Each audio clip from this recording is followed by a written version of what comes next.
Hello ladies and gentlemen, and welcome back to Pentiment. So in the last episode we talked to two other suspects, or well, Mother Cecilia is not really a suspect per se, but we did ask her that what do the sisters think about Baron Rothvogel, and she did mention this one nun who was harmed by the Baron.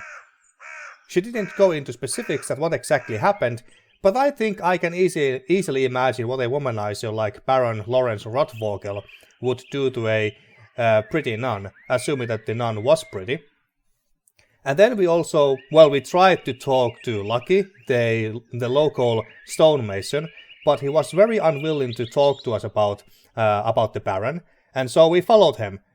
We followed him to this one secluded grave, with a grave that said, "To innocents," I think. So who is buried there? Is it like his two daughters or children, or who is buried down there? We don't know that. As for my plans for this episode, well, for starters we need to go and have some supper, I believe. Let's check real quick. Let's see. So we have to go and have some supper now, I believe. Where can I see my current objectives here? Or is it not mentioned here that I have to go and have some supper now? I guess it's not said here. Okay. Well, anyway, so we have to go and eat some supper now, I believe. And then after that, and at night time, once everyone has gone to sleep, we try to find our way to the library by finding the secret passageway.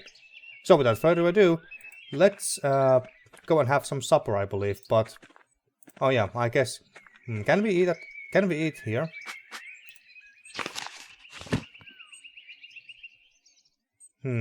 We don't have the meal icon here at the guest house, but at the refectory, so I guess we go there. Okay, how did I get there again? Oh yeah, that way. Okay. Well, we are here at the refectory. Now, can we just eat? Abbot Gernot is there. Can we talk to him? Andreas, okay. Can't really talk to him. When the brothers eat their meals, this is where the lector reads to them. Oh yeah, we know. So we have Guy, Florian, Matthew, Rudiger here. Volkbert, a dog, but we can't actually... How about the kitchen and cellar? Can we just grab something to eat from here?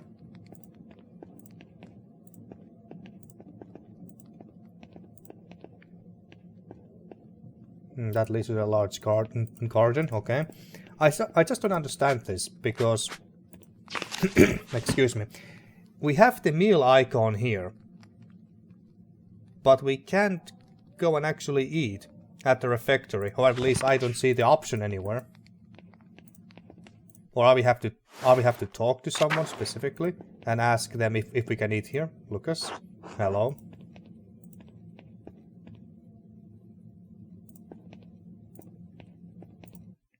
Well, maybe only monks can eat there. How about Sebat?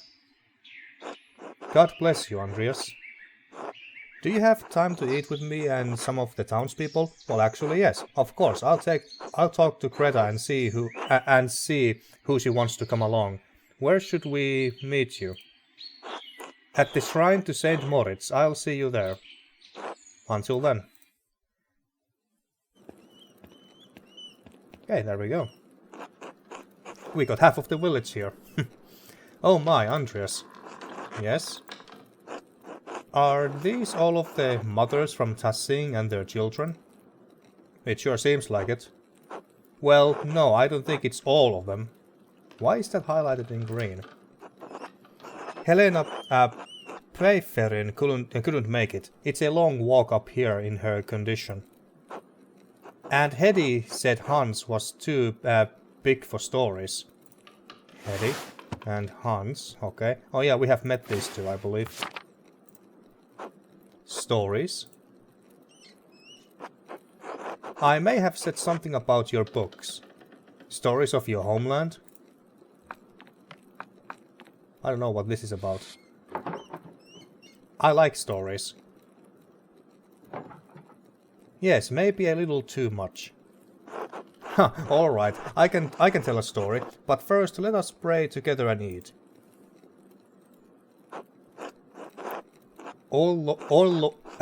Sorry. Oh Lord, thank you for bringing us together as you brought Jesus to his disciples on the road to Emmaus.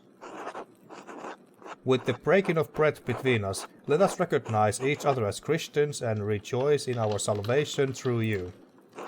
Amen. Amen.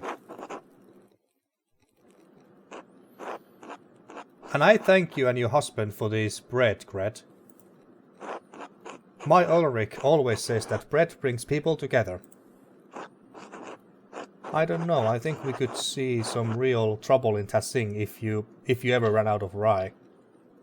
I missed this when I was in Florence. Missed what? The bread? Sheep's milk cheese? Well, let's take some rye bread. They don't have bread in Florence? Yes, but not rye bread, I would imagine. Where is Florence? South from here. South, over the mountains. Last week the blonde lady at our house with the pretty clothes, she was from Florence. She must be referring to, what was her name? Lady Salomene or whatever. She was the wife of the late Baron. Oh.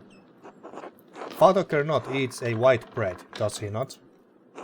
Yes, the finest wheat is used for the abbot's bread, of course. Why? The abbot is a very important man, Paul. We have a bread in my home that we call injera. We make it thin, round and wide, and we put our food on top of it. Sounds almost like pizza.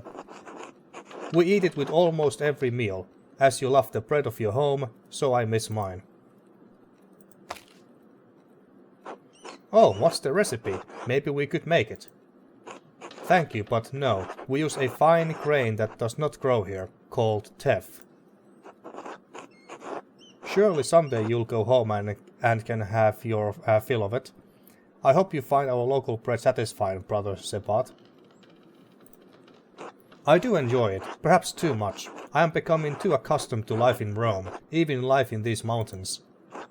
In truth, I can no longer remember the taste of injera, not even the feeling of it in my mouth.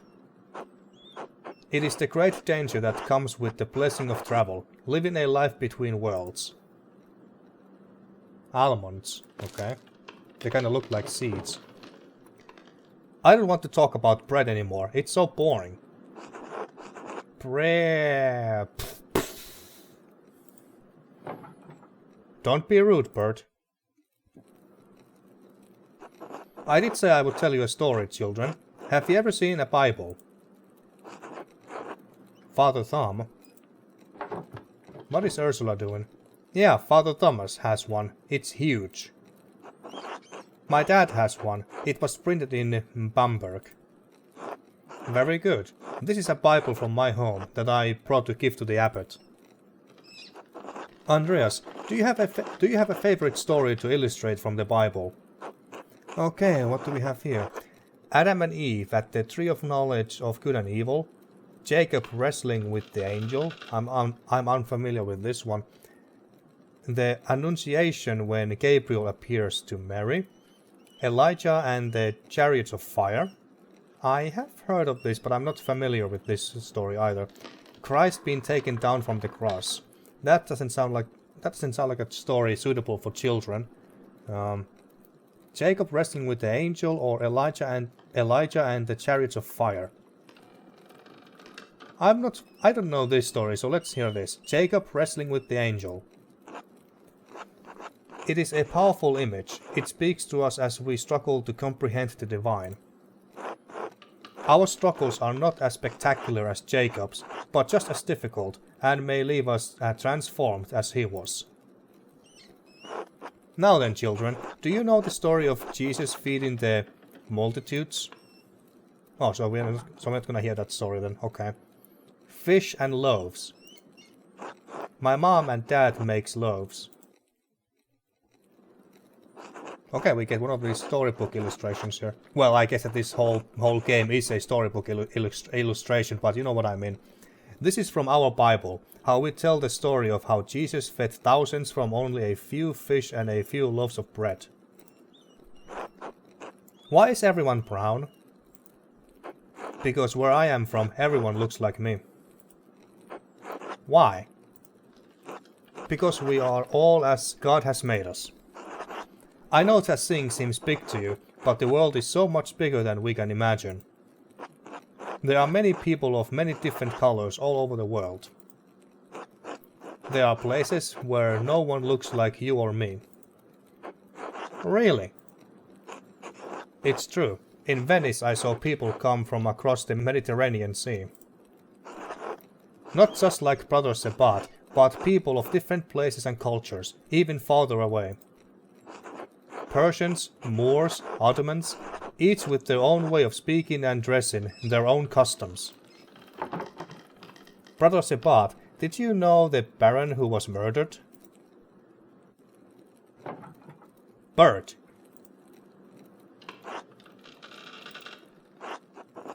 It came up when I was visiting the truckers. Oh, I guess we did mention that. I needed someone to talk to. I think he's old enough to understand deaf. I'm sorry, Mary. There's nothing to apologize for. We can't shield them from the world forever. I did not know him, Bert, but do you know the story of Lazarus? No. He was a friend of Jesus. He became sick and he died. Died. Ursula is so fucking cute. Hat. Okay. But Jesus brought his followers to Lazarus' tomb.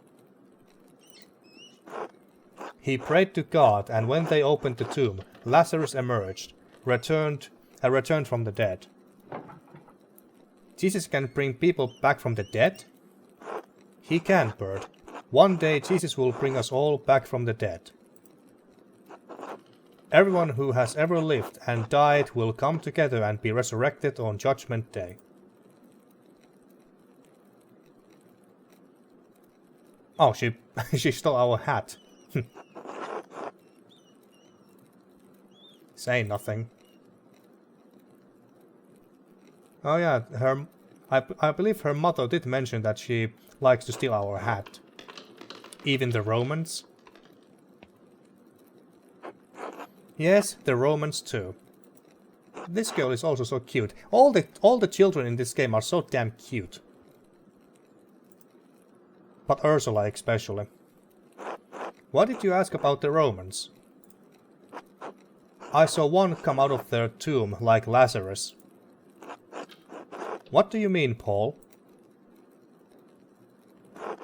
Well, the ruins below the mill, they are Roman. They all died a long time ago. But I saw one come out of the other night. They were in white, like Lazarus. Well, that's interesting. Either he just saw things like ghosts, or an actual person did come out of there. Let's stop telling stories, Paul. And you shouldn't have been outside at night. Andreas, what does he mean? I don't know, it's troubling to be sure. I think I may have seen something similar the other evening. Oh yeah, we did see a ghost at the aqueducts, I believe. The church recognizes that spirits do exist separate from the flesh. Maybe it's possible. I know of texts, rituals that an educated man could use to attempt to summon a spirit. Or probably just someone slinking around after dark up to mischief. We got 3 unique options here, oh man. It's gonna be difficult to choose which one. Well, we have had so many hedonistic and theological options here that maybe I should pick up the occultist one. Sure. Why would someone do such a thing? Because they are heretics? There could be many reasons, some darker than others. Oh, apologies for that, ladies, but thank you for sharing a meal with me today. I will be leaving for Rome soon, but I am glad to have spent some time with you and your children. Thank you, Brother Sepath. It was wonderful. Don't forget to stop by the bakery before you go. I'm sure my husband will want to see you before you go. I will. God grant you all health. And now it's the compline hours. I should get some sleep or break into the library. Well, we do the latter. But are the people gone? Is it safe to go there? Let's see. The door isn't locked. That's good.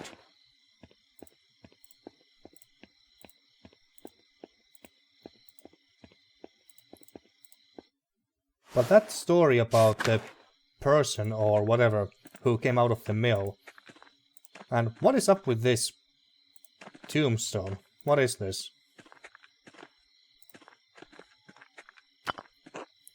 A monument to the founder of the abbey. It's fairly recent. The funds were donated by the descendants. It's a skeleton with a... It kinda looks like a skeleton bride. We don't know if the secret passageway... Well, it must be outside, I guess. It must be outside. I don't see anything that we can interact with here. So it must be outside somewhere. This takes us inside the church.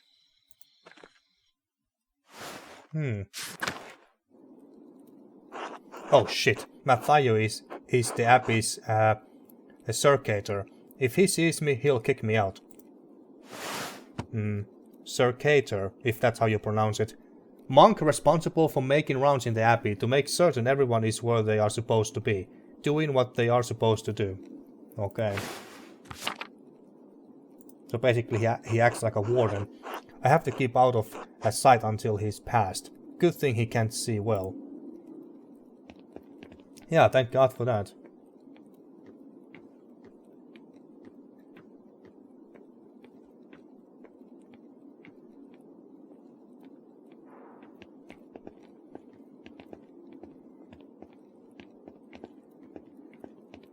Oh yeah, we don't have our hat because the blonde girl stole it from us. Well, if I had to make a guess where the secret passageway could be, I would say that it's in the crypt somewhere. What's this? The foundations of the abbey were built when the Romans occupied this land, not long after the death of Christ. What are all of these? These tomb markers go back centuries, all the way to the fountain of the abbey. Okay. Abbot Dietrich, from the height of Kiersau's power in the 14th century. Those days have long passed. Is that Mary? Saint Mary? A lovely relief of the Virgin and Child. A Virgin Mary, yeah. Shame it's hidden down here. Is that holding a... Is he holding a key? That was it. Now what? Aha. Enter the library. Okay, so I was right. If I go up these stairs, it's going to take a while to find the records I need. I'll lose some time tomorrow morning unless I turn back now. Well, enter the freaking library. Let's go.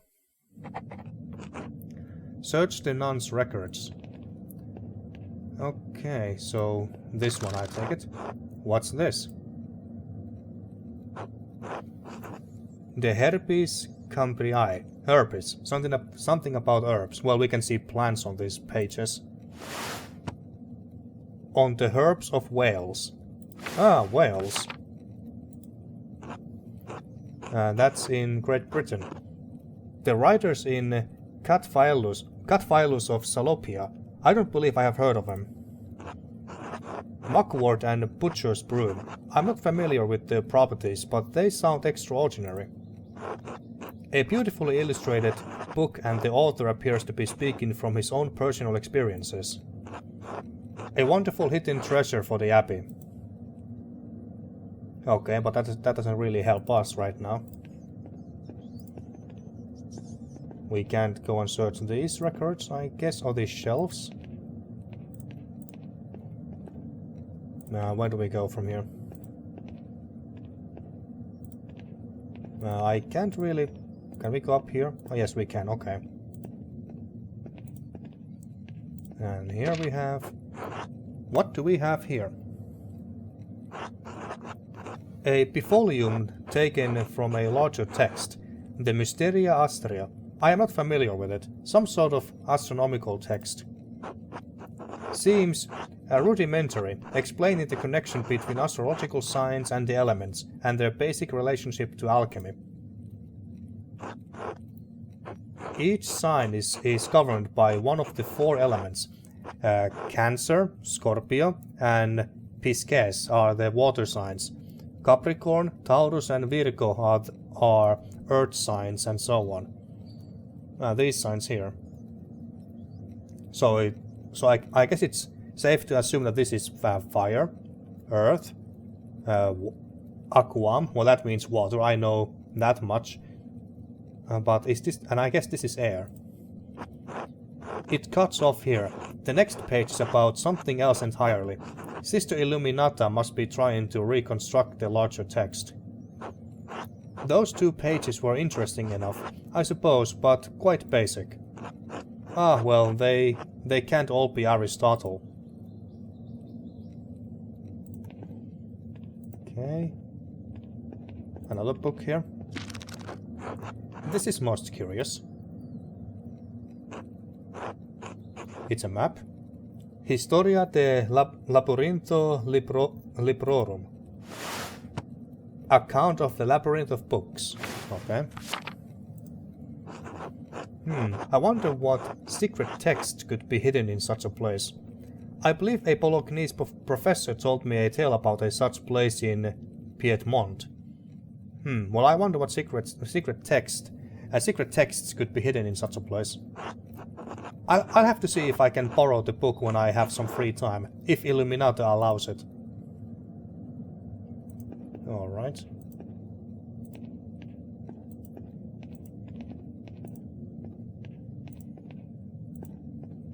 And yet another book here. This looks promising. The familiares of the Sisters of Kiersau Abbey. Yes. So this is what we are looking for. Now let's see if we can find the nun that Mother Cecilia was referring to. I guess it doesn't matter that where I start. Let's just start from here. Mother Catherine was the first to enter records. It looks like almost 50 years ago. Okay.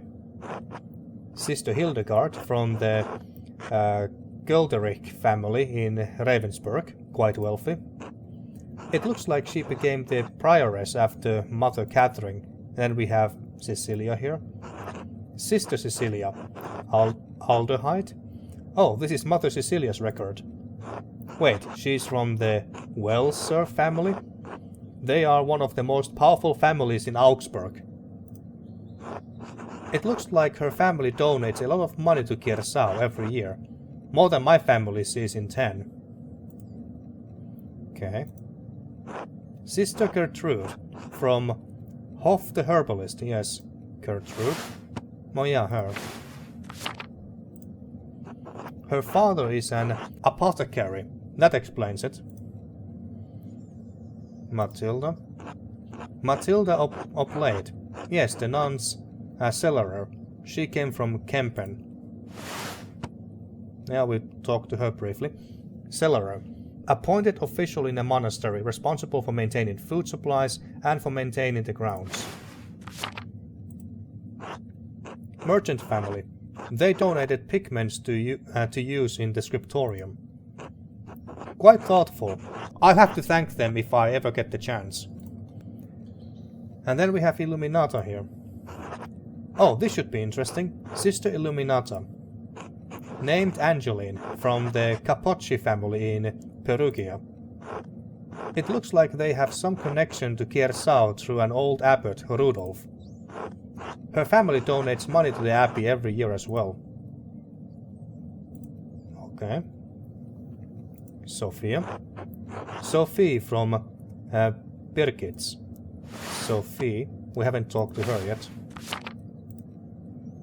Her family is poor, but they donated flour. Okay, that's something. Lisbeth Oplate, she's from Utrecht. So that's in the Netherlands, I believe. It looks like she had an eventful life before coming here. Married with a child. Both died. The child and husband, I take it. Her merchant family has some connection to Kiersau through the Kaufmanns of Rothenburg ob der Tauber. And that is a free imperial city and home several holy chivalric orders and monasteries. The city was a gathering point for pilgrims, Catholic and Protestant alike. Yeah, that's definitely in the Netherlands. Netherlands was quite, well, they were quite tolerant towards both Catholics and Protestants alike, I believe. Sister Margarete. Oh, the blind girl who assists Gertrude. Oh yeah, her. We have talked to her as well. She went blind because of failed surgery on her cataracts. Wealthy peasant family. They donated wool and a pasture in Kriml. And this is Dena. I don't know how to pronounce that. This should be good. Okay. What? They donate a fortune to the abbey. No wonder Mother Cecilia and the abbot let her behave as she does. Okay. But is that all? What's this? This note says Sister Matilda left the abbey for several months. Matilda. Okay. Why would she go to a hermitage? Seems strange that she is the only entry with such a note. The dates, 3 years ago. This was just before Father Matthias died. Which means it was around the time Baron Rothvogel visited. So it was Matilda all this time. So that nun is not gone, like Mother Cecilia told us. That nun has been here all this time. This has to be it. Matilda must be the nun the Baron harmed on his last visit. But do they say how he harmed her? I should talk to Mother Cecilia again, and maybe Sister Matilda as well. Okay, so it was Matilda. And she's been here all this time. So it's possible that she was the one who murdered the Baron. Talk to Cecilia or Matilda. Okay, well, let's speak with Matilda. Yes, yeah. Now, since we are here in the library, can we do anything else here?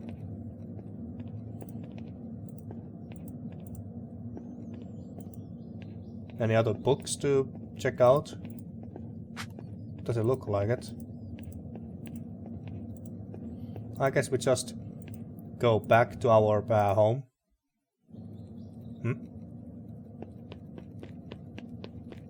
Is someone coming? Oh, Ruthberg. And Matthew. What the? Oh my. What in the... Shit. I'll break for the stairs. They can't possibly catch me. I'll talk to them. We can work this out. We'll come to an understanding. Alright, I just need to wait for Rudiger and Matthew to leave. Just a little patience. What am I going to do now? Well, I did not expect this.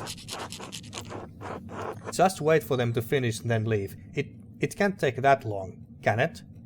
You should speak with them openly, in good faith, as men of reason. Run for it! Go, go, go! I think the safest option would be to just wait for them to finish. I think that's the safest option. I don't want to fall asleep on this cold floor. I shouldn't just sit here and watch in any I shouldn't just sit here and watch in any case. Well, we definitely don't want to watch it. If I can't get out of here before the sisters arrive in the morning, it might be even worse. It may not be awful if Zdena, I don't know how to pronounce that name. It may not be awful if Zena finds me first. Maybe we are friends? Sister Illuminata will certainly not be amused. Maybe Zena will be fine with it. I can't tell with her. I'll break for the stairs. They can't possibly catch me. I'll talk to them. We can work this out. We'll come to an understanding. I just need to wait for Rudiger and Matthew to leave. Just a little patience. Okay, let's just wait. It's the safest option. What's this? Are we dreaming?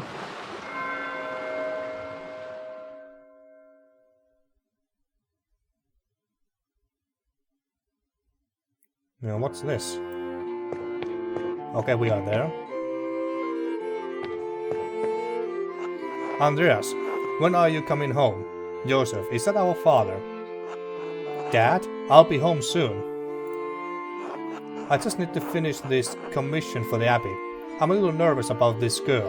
Sabine, how's business? Well, I need to finish this commission for the abbey. Well, I'm a little nervous about this girl, Sabine. Don't worry yourself over it. I barely knew your mother before we were married. Besides, you need a wife if you are going to start your workshop as a master.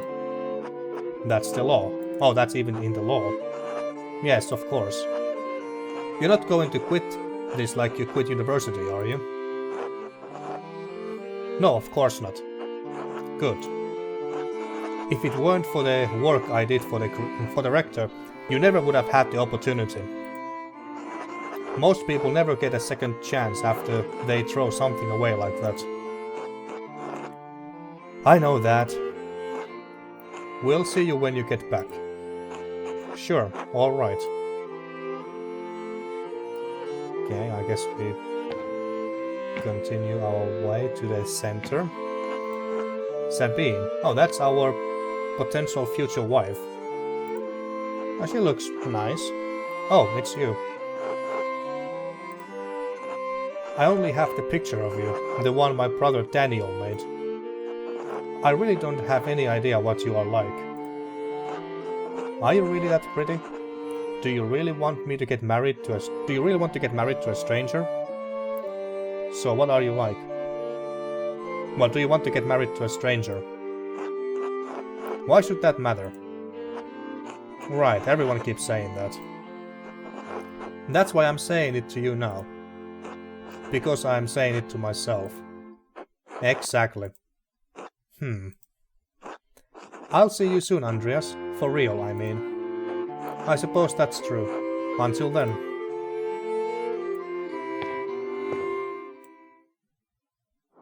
And we are back here with Prester John. Welcome back, Andreas. It has been too long since you have graced this court with your presence. Apologies, Your Majesty. My mind has been preoccupied by a tragedy at Kiersau Abbey. What manner of tragedy? The murder of a nobleman, a close friend of Prince Bishop of Freising. My friend Brother Piero is the abbot's only suspect. I know that he could not have done it. How do you know? Examine your assumptions, my son. In addition to having no motive and violence not being part of his character, he is not physically capable of the act. He is of limited strength and has a palsy in his hand that makes a hold in a paintbrush difficult. It's inconceivable that he would have the strength and resolve to kill the Baron with a blow to the head. A whole lot of inconceivable shit happens on this hell of an earth, Andreas. I just don't believe he could have done it. There has to be a better explanation. I do not deny that it is possible, but I believe it is extremely improbable. I just don't believe that he could have done it. So what do you intend to do about it? When I am brought before the Archdeacon, I'll tell him what I know about other people who had motives to kill the Baron. I have to believe he'll see there are much more likely suspects than Piero. Why have you taken this task upon yourself? I have to save Brother Piero's life. He has no one else to help him. I want to find the real killer. If the Archdeacon's investigation threatens the Abbey, I want to protect it. Well, I don't think I really care about the Abbey that much. I have to save Brother Piero's life. He has no one else to help him. Your love for and devotion to him speak well of your character. A man who is humble before his elders honors also his gods. Of course he would say that, old man. He is right, though. If Andreas doesn't help him, no one will. Exactly. I understand why the brothers and sisters cannot act against the abbot, but I must do something. Why does that shit-for-brains abbot care about the death of a useless fart like Lorenz Rothvogel anyway? You have been too hard on the abbot. The Baron had many good qualities. Well, I can't disagree with your assessment of them. Powerful people get upset when other powerful people are murdered. This could threaten the existence of the Abbey. That's true. Oh no, the Abbey. Who give a damn about those hypocritical assholes? In any case, Andres' ability to prevent Piero's death depends on the judgment of the Archdeacon. Wise or foolish, corrupt or just, the Archdeacon will be the first and possibly final arbiter of Piero's guilt. Andreas must win the Archdeacon to his side, using the tools favored by men such as him. Reason, wisdom, authority, honesty. Reason. Pah! When's the last time you met a man who was truly ruled by reason? Honesty. You must be honest in all things, Andreas, but many are not willing to accept the truth. And the cost of honesty can be high. Yeah, Socrates would know that. Wisdom? Wisdom can be shared, but the audience may not comprehend it. Well, authority then. Despite your talent, you are merely an artist. He has been invested with power by the Prince Bishop of Freising. You have no authority with him. If reason, wisdom, authority, and honesty cannot triumph, what am I left with? Hope. Lies. Truth. Maybe fate, too. Above all, faith in Providence. Yeah, I knew it, fate. Well, what do you plan to tell the Archdeacon, Andreas? There were other people in Kiersau and Tassing who had motives to kill the Baron. The widow Kemperin despised Lorenz for maiming her late husband, but I don't believe that she would have been physically capable of doing that either. Well, maybe barely. Maimed how? The Baron beat him savagely following an argument about trespassing on the Kemper's farm. His injuries were so severe that they never truly healed, and he needed a cane to walk. He died less than a year ago. Ottilia is certain it's because of the wound he received that day. What did the two quarrel? My understanding is that it was simply an argument about trespassing that got out of hand. And now I suppose she will lose their home. My apologies, his home. For what reason? Should an aged widow not live out her remaining days in peace? She should, but she won't. She didn't squeeze out any little Kempers for old Radek, so away the house goes. Yes, because women must fight to own property. We exist on the suffrage of men. It's true and terrible. It's easy to understand Ottilius' anger. And that's an extreme view. Women are not prisoners of their husbands or their sons. Well, I guess it depends on which culture we are talking about. That the latter is especially true in the Middle East, in the Muslim communities, I would imagine, and maybe in parts in the Christian world as well.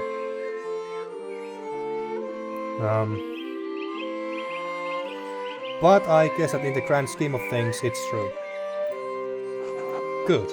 Perhaps if more men understood our just anger, the laws would change. A good man does not sit idly by while injustice flourishes around it. What the hell is a And what the hell is a half-trained artist with half a university degree going to do against the might of the Holy Roman Empire? Idiots. We haven't read about Holy Roman Empire, really? The largest and most powerful European state in its time, the Holy Roman Empire was made up of many peoples and suffered from much internal strife during the Reformation, despite the Emperor Maximilian's firm hand over the land. You have established a motive for the widow, Andreas, but there is another matter that requires inquiry. While women and men are equal in most natures, women are weaker in strength. How could a woman of Attilia's age overpower a wealthy man like the Baron? The only way she could have done it is by surprising him from behind. I wondered at that myself. Have you found anything that she could have used to kill the Baron? No, not yet. If you wish to convince the Archdeacon that an old woman killed the Baron, you will need more than just a motive. Are there any others you suspect? Prior Ferenc feared the Baron would report his occult interest to inquisitors. How so? Prior Ferenc and the Baron shared a fascination with the occult texts. The Baron was pressuring the Prior into performing a ritual for him while he was visiting Kiersau. When Ferenc refused, the Baron threatened to turn him into the Inquisition. How did you come by this knowledge? I found written evidence, a letter from Ferenc to the Baron in which he discusses all of these matters. It is a dangerous thing, a monk dabbling in the occult. His very soul could be in danger. Forget the soul, he could have been defrocked, excommunicated, even killed, all for a little curiosity. Better to stay stupid and ignorant, and that's what I say. We are well aware. Is curiosity such an awful thing? The lust for knowledge can be as dangerous as any other desire. True, perhaps Prior Ferenc believed his fate would defend him against the temptations of such knowledge. Even so, simply seeking out, acquiring, and reading those books could open him to suspicion from the Inquisition. Prior Ferenc feared loss of his status, his life, and even God's grace. Men have killed for less. How might the Prior have accomplished the deed? I am not certain. I haven't found anything that I think he could have used as a weapon. It will be a challenge to convince the Archdeacon that the Prior committed a murder this foul. If you mean to suggest that Ferenc is a suspect, you must find a weapon to convince the Archdeacon. Are there any others you suspect? I have found no other suspects. Oh, not even Lucky? Or Matilda? You have brought a worthy mystery before this court, Andreas. I pray to God we have granted you the insight you need to face the coming challenge. Thank you, Your Majesty. I am prepared to meet the day. Before you go, Andreas, there is one more thing to consider. You will be summoned to the Archdeacon to tell him what you know. But you need to tell him everything. I think I understand. What do you mean? That would be immoral. What do you mean? She means you should only tell him about people you don't mind dying. That's one way of putting it. There is a place for a noble lie. This is not one of them. Why? The Baron is dead. All of the people with a motive to kill him suffered, either directly or indirectly, from his wickedness. Simply mentioning a name to the Archdeacon may endanger them, whether they had anything to do with the murder or not. Right, no point throwing everyone waist deep down into shit.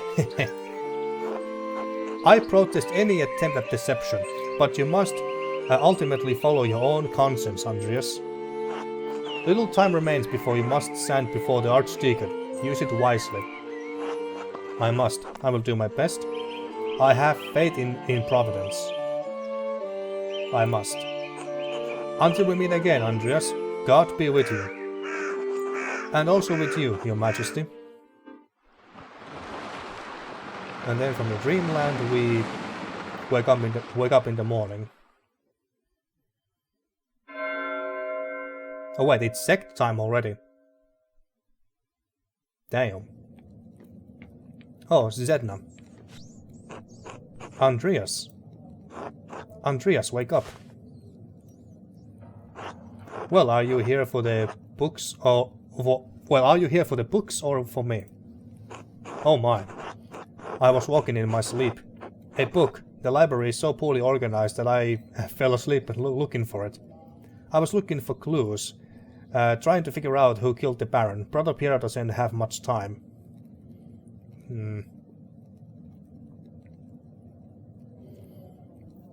Should we just tell her the truth or just say, you, of course? Well, we are hedonists, so yes, you, of course.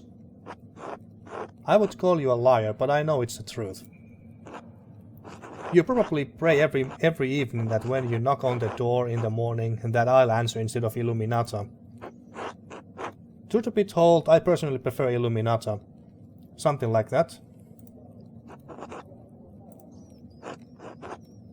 Awkward silence.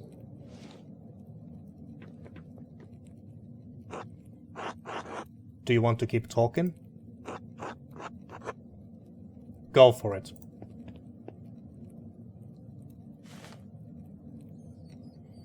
Oh my.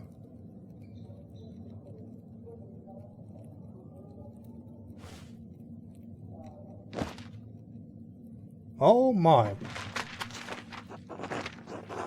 Oh, you know what you're doing. That's a nice surprise. Sister Zedna, are you here yet? Oh crap. Sister Zedna? Control yourself. Hold a finger to your lips. Say nothing. Hold a finger to your lips.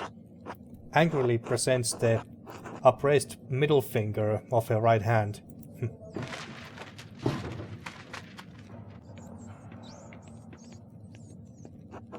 Oh, God protect us. Sister Illuminata, come quickly. Someone is sleeping behind the bookshelf. Oh, fuck. I guess I screwed up there. I guess I should have controlled myself.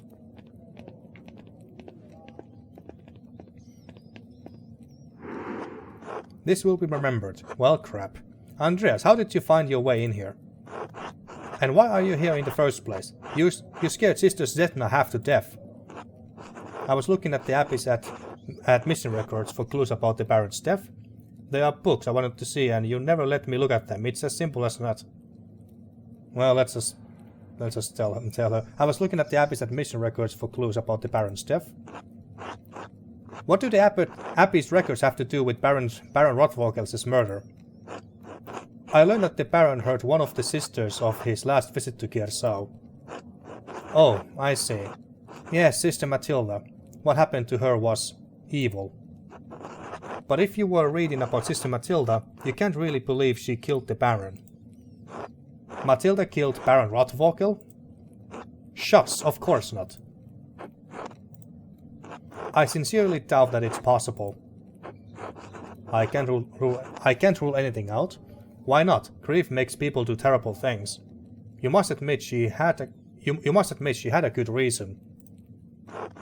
Perhaps I am old-fashioned Christian, but I do not consider anything a good reason to murder. This is not appropriate for us to discuss any further. You should speak to Sister Matilda or Mother Cecilia. That was the plan. I can't speak with you. It is not my story to tell, and in case you have forgotten, you shouldn't even be here. Please leave immediately. Of course, I'm sorry for the trouble. As you should be. Come, Sister Zedna, we have work to do.